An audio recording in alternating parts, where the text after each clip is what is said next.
Hey everyone, in today's video I will show you how to use Grammarly Citation Generator both efficiently and effectively.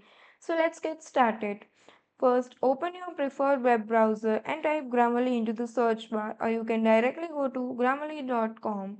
Log in with your credentials, and once you are land on the dashboard, you will see a new document option. Click on this and you will see a blank workspace where you can edit, write, and generate content using Grammarly's AI tools. Now you have to find a reliable online article. It could be a news report, a blog, post, whatever suits your writing purpose. So find the article online.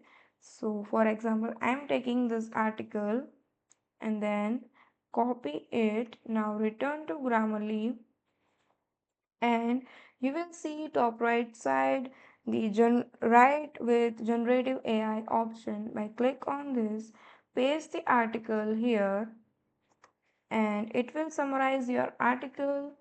And once Grammarly generate a summary, click to the insert button and it will in your document. This help you to include relevant information without overloading your content. Now you have to go back to your browser, the article in your browser, and copy the URL link on the address bar. Now go to the Grammarly again and paste the URL link here. Grammarly will generate a properly formatted citation. Once the citation is displayed, click the insert and add it into your document. No need to copy and paste manually. It's a quick, clean, and accurate. So you have successfully summarized an article and created a correct citation using Grammarly smart tools. So that's it for the video. Thank you for watching.